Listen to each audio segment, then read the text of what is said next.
योग साधिका ज्योति जैन चैनल में आपका बहुत बहुत स्वागत है। योगासनों की प्रैक्टिस करते समय मन में कई तरह की जिज्ञासाएं रहती है, प्रश्न रहते हैं कि कौन सा आसन पहले किया जाए, योगासन की प्रैक्टिस कब की जाए, आसन में कितनी देर रुका जाए और आसनों को किस क्रम से किया जाए। तो आज ऐसी ही कई सारी समस्याओं का समाधान मैं लेकर आपके सामने उपस्थित हूँ। सबसे पहला प्रश्न जो प्रायः पूछा जाता है कि आसनों को कब किया जाए, तो सूर्योदय के समय आसनों की प्रैक्टिस करना बेस्ट माना जाता है।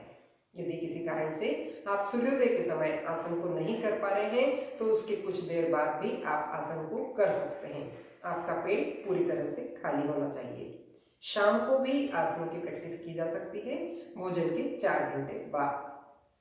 किसी भी उम्र का कोई भी स्वस्थ व्यक्ति योगासनों को कर सकता है। यदि आप डेली आसन की प्रैक्टिस करना चाहते हैं तो आसन और प्राणायाम के लिए आप 40 से 45 मिनट का समय तय कर लें। प्रत्येक आसन में आप शुरुआत में 5 से 10 सेकंड रुकें और उस आसन को रिपीट करें 4 से 5 बार। फिर धीरे धीरे आप रुकने के समय को बढ़ाते जाएं और आसनों की रिपीटेशन को आप चाहें तो कम कर सकते हैं। आसनों के क्रम में आप सबसे पहले कुछ सिलेक्टेड आसनों को करें जो आपके शरीर के लिए अनुकूल हो, आवश्यक हो। उसके बाद आप प्राणायाम करें और लास्ट में आप ध्यान करें। आसनों की शुरुआत में आप सबसे पहले शरीर को, मन को रिलैक्स करने की कुछ क्रिया करें। जैसे आप अपने श्वास और प्रश्वास पर अपने मन को केंद्रित कर सकते हैं या शवासन कर सकते हैं। और इसी तरह आसनों के लास्ट में भी आप शवासन जरूर करें। प्रत्येक 2 आसन के बीच में आप कुछ सेकंड्स का रेस्ट करें। जब तक आपको कोई विशेष निर्देश नहीं दिया हुआ हो तब तक आप श्वास प्रश्वास को रोके बिल्कुल नहीं, यानी सामान्य श्वास प्रश्वास के साथ आसनों की प्रैक्टिस करें। आसनों को करने के बहुत सामान्य से भी कुछ नियम हैं जिनको आप ध्यान में रख सकते हैं। जैसे आप स्नान के बाद आसन करें तो बहुत अच्छा है। आसन को करते समय आपके कपड़े ढीले हों, आरामदायक हों। आप दरी या कंबल बिछाकर आसन करें और साथ ही खुली हवा में आप आसनों को करें। इसके अतिरिक्त यदि आपका किसी भी तरह का कोई ऑपरेशन हुआ है तो आप पूरी तरह से शरीर के सामान्य होने के बाद योगासनों की प्रैक्टिस कर सकते हैं। इसके लिए आप अपने डॉक्टर की सलाह अवश्य ले लें।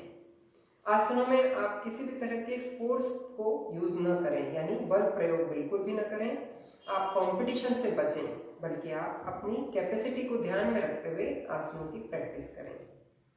कई लोगों का प्रश्न रहता है कि हम सूर्य नमस्कार करना चाहते हैं तो उसको कब करें। तो सूर्य नमस्कार उस आसनों के क्रम में आप सबसे पहले करें। इसके 2 राउंड से आप शुरुआत करें और प्रतिदिन 6 या 7 राउंड तक आप प्रैक्टिस कर सकते हैं।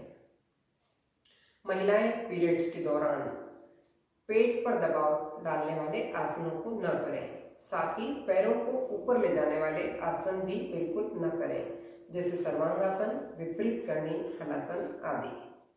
इसी तरह यदि प्रेगनेंसी में आप आसनों की प्रैक्टिस करना चाहती हैं तो एक बार अपने डॉक्टर की सलाह अवश्य ले लें। किसी भी तरह के आसन को करने से यदि आपको शरीर के किसी भाग में दर्द हो रहा है, कहीं असुविधा हो रही है या परेशानी हो रही है तो उस आसन की प्रैक्टिस आप तुरंत बंद कर दें और अपने योगा टीचर की सलाह लें।